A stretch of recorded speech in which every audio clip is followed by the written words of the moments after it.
Oh, flop comes King Jack 4 all clubs. Neither player has a club, so Juha Helppi in great shape right now. He has flopped the top two pair.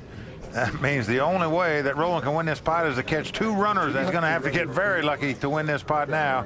Juha well on his way to doubling up and getting back in the contest here. Never say die, Juha. Well, Juha saying to himself, maybe they won't shut me out completely here. No, I'm going to win this pot. Roland is drawing dead. Juha Helppi has doubled up and stayed alive. Drawing dead. There's your pair. See with the small pair. Juha, what a character. What a brilliant poker mind. We've seen him before a couple times on the World Poker Tour final table. A great champion. So that's why I'm calling with Takes a nice little putt. Well, Vince, you're right about Juha being a great champion. This guy can really play the game. I need 2 double ups still. In case he gets a hold of some chips, you people will be able to see that. Okay, with that, the antes and blinds going up. Ante's going to be $2,000. Blinds going to be $6,000 and $12,000. Of course, the blinds have to go up because if they didn't, everyone would wait for the perfect cards and the game would last for months. Option's going to be on Kurt Kohlberg. He's the successful businessman. Looks down at 6-3 and fold. Now Tim Anders looking at a 9 deuce, gets rid of it. Well, here comes Roland. He's relentless in his attacks. He comes in for $25,000 on the button with King 3. Now Juha Helppi, look at this. He's got big slick. Like I said, I need a double up twice more. Here's the first time. And he says he's going to go all in with it. Well, you can't blame him for that. A premium hand. Juha moving all in. How much? When you got nothing to lose. 84. Michel going out with his Jack 3. Back around to Roland. It's going to cost Roland nearly $60,000 more to call. He's going to do it. He's just trying relentlessly to get rid of Juha Helppi, and he's not going to like this because he's dominated here. It's Ace-King versus King 3. And remember, we saw Kurt fold a 3 as well as Michel fold a 3. So pickings are slim right now in terms of Roland knocking out Juha on this hand. Playing with fire, doubling this guy up. Here comes the flop. It's a deuce, 10, and another 10. Did not help Roland DeWolf. 2 clubs. Well, Roland has to catch 2 running clubs or that lonesome 3 if he wants to take Juha out of here right now. Absolute silence right in here. They would like to see another player eliminated. Here's the turn.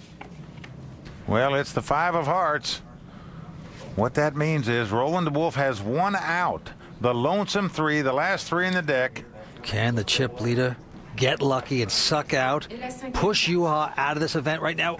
It's an 8 of hearts. No, he's not going to do it. So back-to-back double-ups for Juha Helppi here by Roland DeWolf. And Vince, I can tell you one thing. If they double up Juha one more time, they better buckle up because they're going to be in for a tough ride. 1 more, and I'm back in the game. Okay, 5 still remain here in Paris. Stay tuned. We're coming back with more on the World Poker Tour. It's an 8. It's over. Doyle Brunson has done it. The living legend of poker has captured his title. I cannot believe it. Well, there you go. My wife actually suggested that I get out of the house. So I went down to Foxwoods and I was fortunate early on. She lets me play about 7 or 8 tournaments a year, so I just play the major tournaments, and then I try to focus on being a good father. My wife, she rules with an iron fist. Welcome back to the World Poker Tour. We're at the Aviation Club. I'm Vince Van Patten with Mike Sexton. Let's not forget that the winner is going to take home close to $600,000. We are down to 5 players on Michel, the Frenchman. This time, a 3 and a queen. Michel just not catching any cards here. He came into this final table as chip leader. You see the disgust, Vince. Kurt not catching anything either. Now let's look at Tim Anders' cards, courtesy of the WPT Hole Cam, brought to you by Budweiser. Well, this time with the button, Tim's got King 5. Now, will he get brave with this? Well, he's played very conservatively up to this point. He's got King high.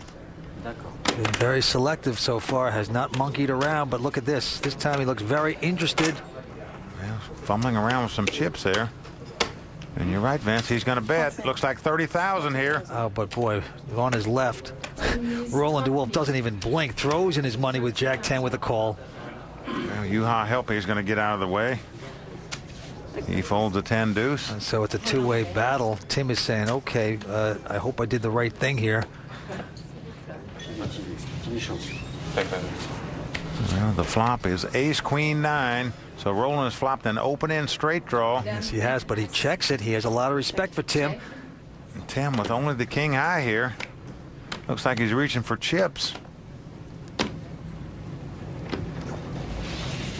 He's going to bet. He's going to represent a hand here. He bets 40,000. But Roland not hesitating, doesn't buy it. He's going to call with the open-ended straight draw. There's a case that had he led it to pot or raised it right here, chances are he'd win it right now. As it stands, Tim still has the best hand with king high. Well, that's because Tim has earned his respect here at this final table. Here's the turn card. It's a 6 of spades. Well, this gives both players a flush draw. Tim Anders drawing at the nut flush. And Roland has the jack high flush draw, which wouldn't be any good if he caught a spade, and the open end straight draw. He's going to make a semi bluff here. He only bets 30,000. Tim goes over the top all in. He sure does. Doesn't even hesitate. How much? You know, this was a small bet by Roland. He bet 30,000 into a $162,000 pot, and without hesitation, Tim Anders has gone all in over the top, thinking he's bluffing. In fact, we can see he has the best hand here with the king high. Well, he has been so patient and selective. Can he get the respect and get this guy to lay down this hand? He would love it, because right now he's not breathing. Roland trying to calculate what we call pot odds. He sees there's about 350,000 in the pot. It's going to cost him another 123,000 to call. So he's getting a good price here, nearly 3 to 1. Pull it all. The Englishman, the chip leader, the youngster thinking this through. Can he break the other American here tonight? It's going to make him sweat.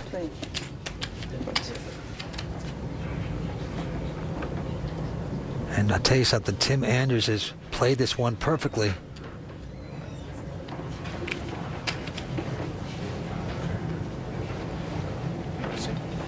Oh, he's going to get the call. Well, he's just going to hope that some of his cards will win the pot for him. This could be the demise of Tim Anders. I'm drawing. Well, Tim, almost a 3 to 1 favorite to win this pot, Vince. Roland said he's drawing. I'm drawing. I'm drawing too. Well, both players say they're gambling. Tim is going to love this when he sees his opponent's hand, because he can see now he's about a 3 to 1 favorite. He laughs. He's saying, hey, this is a lot better than I thought here. I thought I was making a move. In fact, I got the best hand. Tim has got to dodge a king, a jack, a 10, or an 8. That's not a spade. Here it comes. Well, it's an ace of diamonds. He did it. Tim Anders is going to double up right here, and Dr. Hope lives on. The fairy tale continues, Vince. Oh, and he is absolutely delighted. Meantime, Roland is doubling up everyone around the table, throwing away chips. Well, you're right, Vince. Roland DeWolf from England has now doubled up opponents on 3 consecutive hands. You know, and like the Queen's Guards, he's not smiling right now. And with that hand, the antes and blinds going up once again. Antes are going to be $2,000, with the blinds being 10 and 20 grand. Well, action's going to be on the Englishman, Roland DeWolf. And right now, he's going the wrong way down the Thames River. Quickly folds his king 5. Juha getting out of the way with 4-3. Michel not wanting any part of a 6 deuce, and now it's around to Kurt. Well, Kurt's picked up an ace 9 here. That figures to be the favorite over the big blind. Let's see how he plays it. Well, he sees everyone dropping in front. You got the ace high, 5-handed game. You haven't played a hand since a leap here. Now what do you do? The one thing about Kurt, he's very methodical in his decision making. He doesn't rush a thing. Well, he got his master's at MIT. This is a brilliant mind, a very successful businessman, and an excellent poker player. I raise. He's going to go up. Well, you can't blame him for raising here with ace high. Well, he makes it 70,000 to go. Raised at 50,000. Only one to beat now, Tim Anders, and this time Tim looks down at a jack 7 of diamonds. Nothing special there. I'm all in. Oh, he's going all in here with a Jack-7 of diamonds. Get the heck out of here. And he is going to put a terrible burden of decision-making on Kurt Kohlberg right now. Cut this man off the Kool-Aid. What has happened to him? He was the tightest player at the table, and now all of a sudden he's Gus Hansen. Oh, Vince, you got to love it. This is not child's play here, folks. He's going all in here with a 7-11. He's got zip and pip, and he's making moves right back in Kurt's face. Well, you see the anguished look on Kurt now. He goes into the thinker's position here.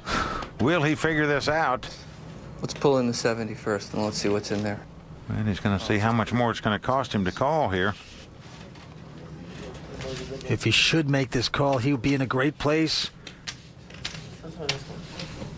On the other hand, Tim could knock him out. Obviously, he has about twice as much going into this hand as Kurt. Will he give him enough respect to lay down this ace-high? Or will he put his chips in there and try to double up? Well, I got a lot of respect now for Tim Anders. This is a poker player. This is a gutsy man. What an all-in bet. He's got Kurt thinking now. Have anything? Well, Vince, he knows if he calls and loses this pot, he's out of here. He figures he could be dominated in this situation. Will you at least move a little bit?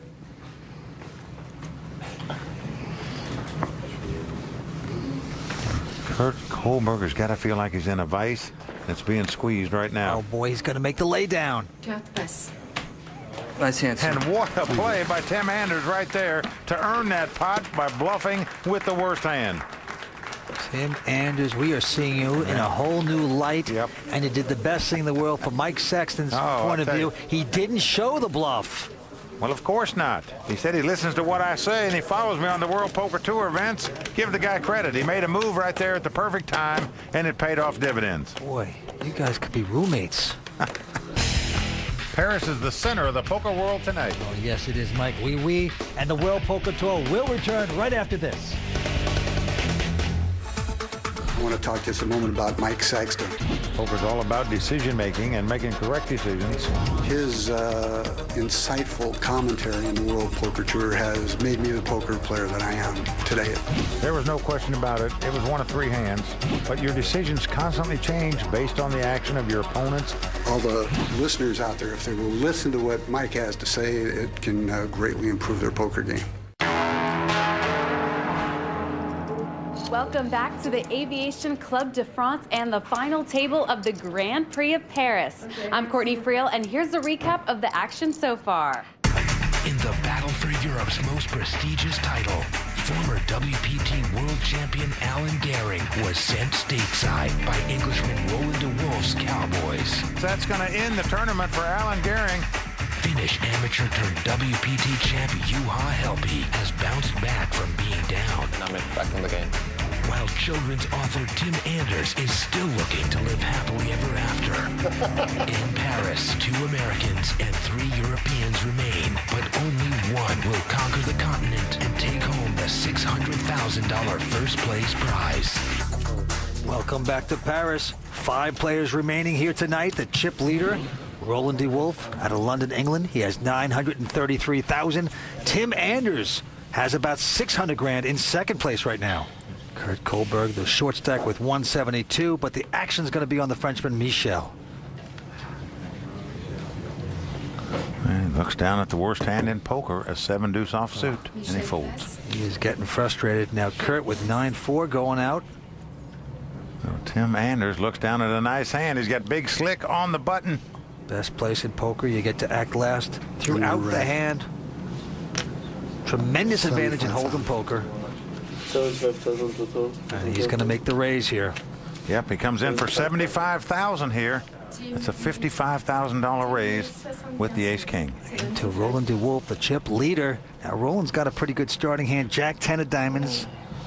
Well, it's one of those suited connectors that guys like to see a flop with, Vince. King 5 or better? There's $65,000 to call this with Jack high. Kind of hand you can break someone with, though, if you happen to catch. Well, so far all he's been doing is doubling up people lately, but he's going to make the call here. Oh. Now it actions around to Juha. The man from Finland's got a wired pair of eights there. He was a couple